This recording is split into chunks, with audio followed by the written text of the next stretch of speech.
Bonjour à tous. Notre exercice aujourd'hui, c'est un exercice de synthèse du numéro 1 de la page 101 qui s'intitule Voyage en bus. C'est un exercice du manuel Étincelle consacré aux élèves de la troisième année collégiale. Alors, on commence par une lecture attentive de l'exercice.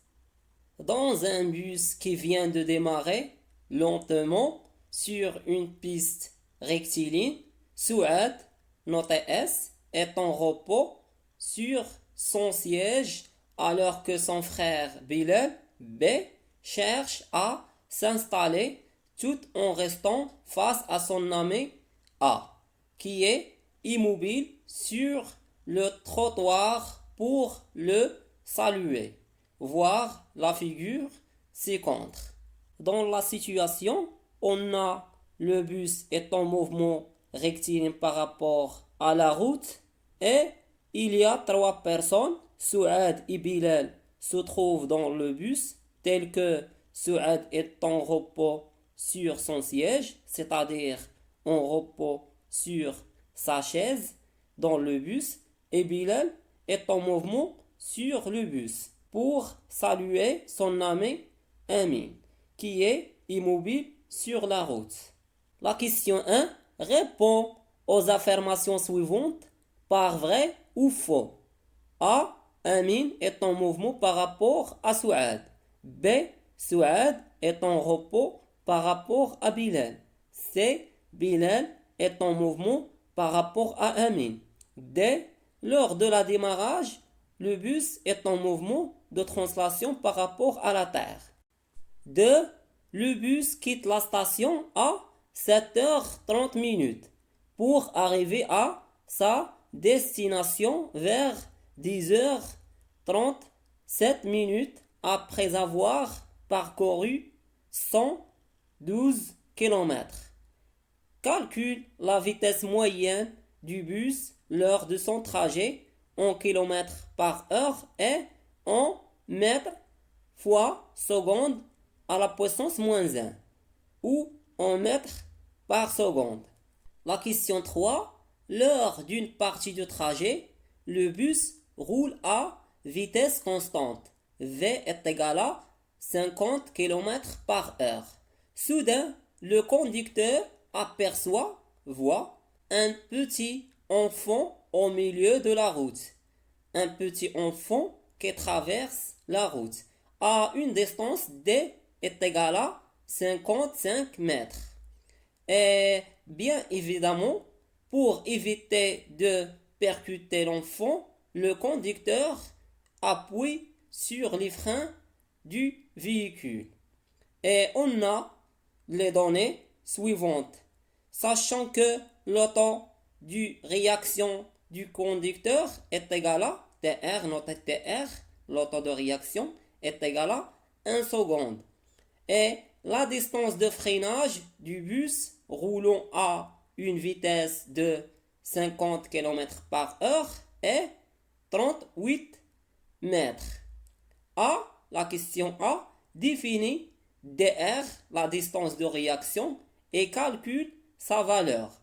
B, le conducteur a-t-il réussi à éviter de percuter le petit enfant?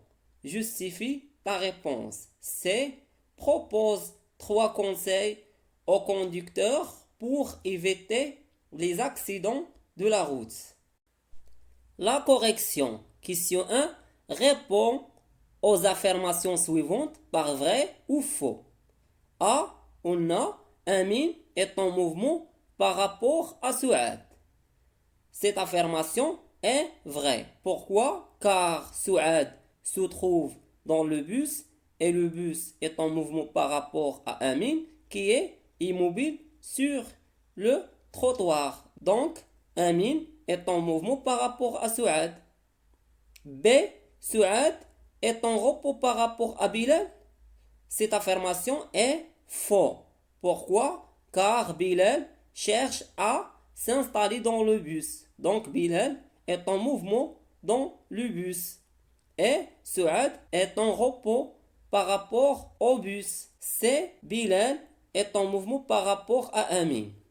Cette affirmation est fausse. Pourquoi? Car Bilal cherche à s'installer tout en restant face à son ami A. Ou on peut dire que la distance entre Bilal et Amin reste constante. D. Lors de la démarrage, le bus est en mouvement de translation par rapport à la Terre. Cette affirmation est vraie. Pourquoi? Car le bus vient de démarrer lentement sur une piste rectiligne. Donc, le mouvement est de translation car la trajectoire est rectiligne. La question 2. Le bus quitte la station à 7h30 pour arriver à sa destination, le point d'arrivée, vers 10h37 après avoir parcouru 112 km. La question est: calcule la vitesse moyenne du bus lors de son trajet en km par heure et en mètres par seconde. Donc, pour répondre à cette question, on va utiliser la relation Vm est égal à la distance sur le temps, t. Et on a la distance parcourue est égal à 112 km et t, le temps t, c'est un durée qui est égal le temps d'arrivée moins le temps de départ ou le temps de l'instant final moins le temps de l'instant initial avec tf est égal à 10h37 et tf est égal à 7h30. Donc, t est égal à 10h37 moins 7h30. On va calculer la soustraction ou la différence. On trouve t est égal à 3h07. Et il doit convertir l'unité minute en heure. L'unité heure. Donc, t est égal à 3 heures, reste la même. Et 7 minutes devient 7 sur 60 heures pour transformer ou convertir à l'unité heure. Donc, égal à 3 heures plus 0,117 heures égale à 3,117 heures.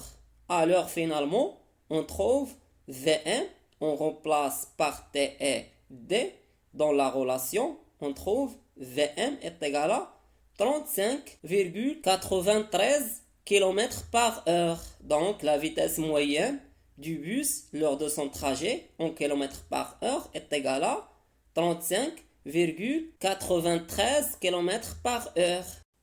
Maintenant, on va calculer la vitesse moyenne du bus lors de son trajet en mètres par seconde. Donc, pour la trouver, on va utiliser la valeur de la vitesse moyenne en km par heure et il doit connaître comment convertir l'unité km par heure en mètres par seconde. Et pour faire cela, on a les relations suivantes. 1 km par heure est égal à 1 divisé par 3,6 mètres par seconde ou mètres fois seconde à la puissance moins 1. Et on a 1 mètre fois seconde à la puissance moins 1 est égal à 3,6 km par heure. Il doit mémoriser cette relation. C'est-à-dire, pour convertir une vitesse x d'une valeur x de km par heure en mètres par seconde, il faut donc diviser cette valeur x par 3,6. Et l'inverse, pour convertir une vitesse y de mètres par seconde en km par heure, il faut donc multiplier y, cette valeur, en mètres par seconde, par 3,6. Donc, la vitesse moyenne en mètres par seconde est égale à la vitesse moyenne en km par heure divisé par 3,6. Donc, on a la vitesse moyenne en km par heure est égale à 35,93 divisé par 3,6. on trouve la vitesse moyenne en mètres par seconde est égale à 9,98 mètres par seconde. La question 3. Lors d'une partie du trajet, le bus roule à vitesse constante, V est égal à 50 km par heure. Soudain, le conducteur aperçoit un petit enfant au milieu de la route, à une distance D est égale à 55 mètres. Donc, la distance D qui est égale à 55 mètres, comme vous voyez dans la figure, c'est la distance entre le bus et l'enfant, ou l'instant que le conducteur du bus aperçoit ou voit l'enfant au milieu de la route. Et pour éviter de percuter l'enfant, c'est-à-dire pour éviter l'accident, le conducteur appuie sur les freins du véhicule, sachant que le temps de réaction du conducteur est égal à 1 seconde et la distance de freinage du bus roule à une vitesse de 50 km par heure est égale à 38 mètres. La question A définit dr, la distance de réaction, et calcule sa valeur. Donc, la distance de réaction dr est la distance parcourue par le véhicule entre le moment où le conducteur voit l'obstacle ou l'enfant, comme dans notre cas, et celui où elle commence à freiner. Et cette distance est proportionnelle au temps de réaction TR du conducteur et à la vitesse V du véhicule. Et cette distance augmente avec la fatigue. Si le conducteur est fatigué, TR augmente, donc la distance de réaction DR augmente. Et aussi augmente avec la prise de drogue et l'alcoolémie. Maintenant, on va calculer la distance de réaction dr. Sachant que la vitesse moyenne Vm est égale à la distance d parcourue par la durée t du parcours, alors on peut utiliser cette relation en général pour calculer la distance de réaction. Donc, V, la vitesse du bus au moment de réaction, est égale à la distance de réaction dr divisé par le temps de réaction tr. Cette relation devient dr est égal à v fois tr. Et on a v est égal à 50 km par heure et tr est égal à 1 seconde. Et il doit remarquer que l'unité de temps dans la vitesse et le temps de réaction ne sont pas les mêmes, ne sont pas homogènes. Car dans la vitesse, on a le temps et dans le temps de réaction, on a le seconde. Donc, avant de remplacer V et TR dans la relation dr est égal à V fois TR, il doit convertir l'unité de la vitesse en mètres par seconde.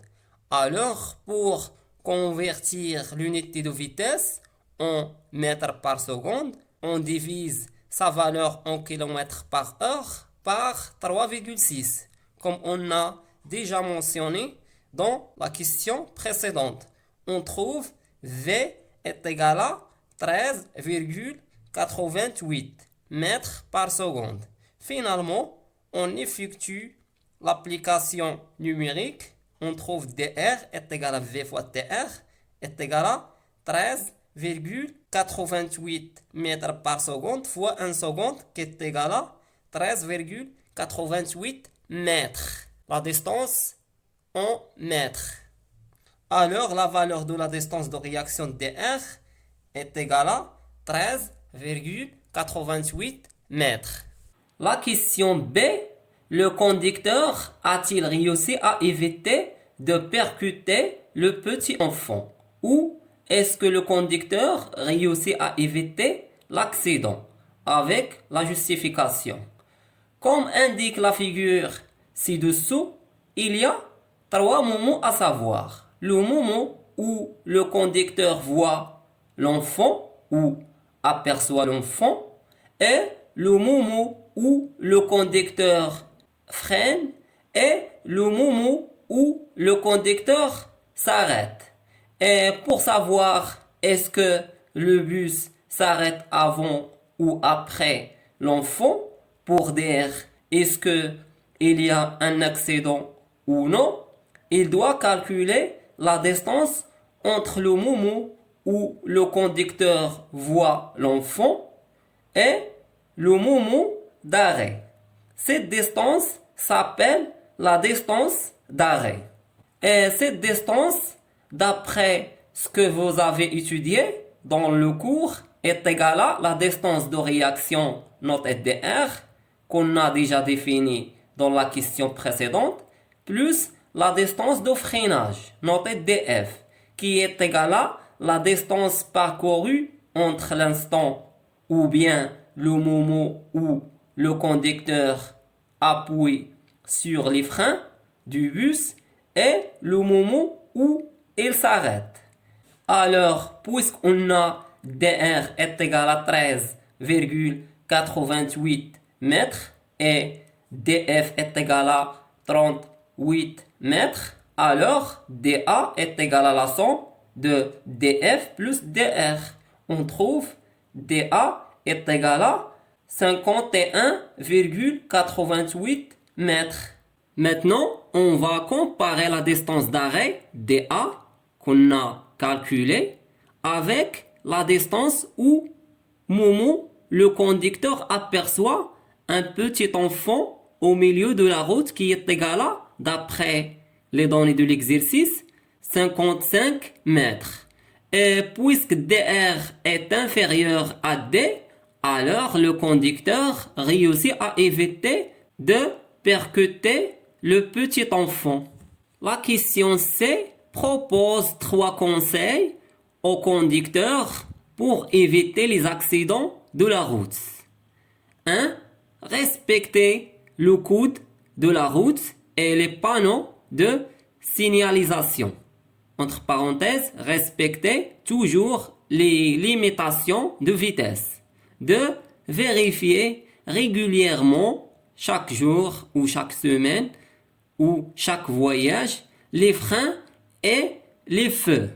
Entre parenthèses, assurez-vous toujours que vos freins et vos feux fonctionnent correctement avant de commencer votre voyage. 3. Évitez les distractions au volant. Entre parenthèses, il est essentiel de rester concentré sur la route et d'éviter toute activité qui pourrait nuire à votre temps de réaction. Nuire ou augmenter votre temps de réaction. Et finalement, je vous remercie de votre attention et à bientôt.